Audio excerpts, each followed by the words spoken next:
ملک صاحب ورده حاجي صاحب مبارک شه مهرباني ملک صاحب ډېره مې الله دې خوښه کامل وټاټه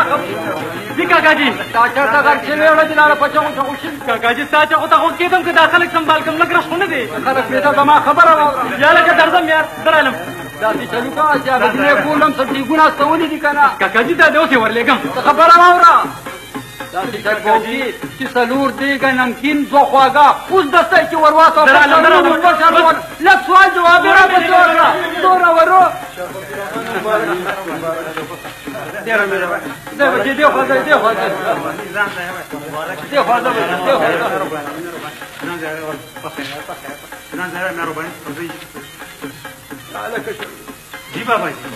مېلمه خو پېژنه که نه غر چېټ و خو په سره کړو چرګانو به ورغورځوه که باباجي دا خو چا پسندي نه لیکلي که نه چې دا مېلمه دی او دا نه دی زه بیا څنګه پېژنم تندې نه لاسو ته ګوره لاسو ته ګوره لاسونو ته باباجي او که نه چې د چا په لاس کې د نوټونو امیلي نو هغه د چرګ مېلمه وي او چې تشتوري هغه د خړو وریجو مبارک دی مبارک ما یې چې نن مې د اولادت واده ولیدې ضرور د پخودۍ دپاره وکړه چې د درې ورځو نه مې ځان وګې کړه چې مبارک یا لکه حکمت شاه دا څه په لار کې دیوال شوی نو زه اولادت ته مبارکۍ نه ورکوم ملا ته دې خواشه مېلمه دې داد حاجي صاحب لالا دا مونږ دې ته مېلمانه نه ښکاري دا حکمت شاه دا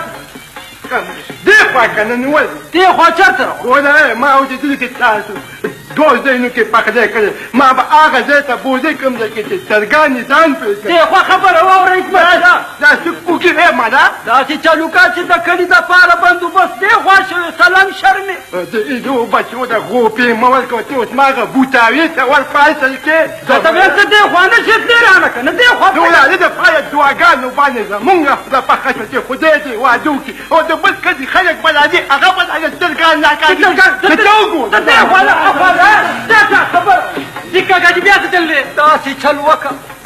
چې دا حکمت شاه خوا لاړو چې د چرګاټو کېدنه ونه څکي داسې چل وکړه چې دا بېګاني دیګ نه ورته مجمه ډکه کړه او ورته مخې ته یې کېدوه ته بېغمه شه کاکاجي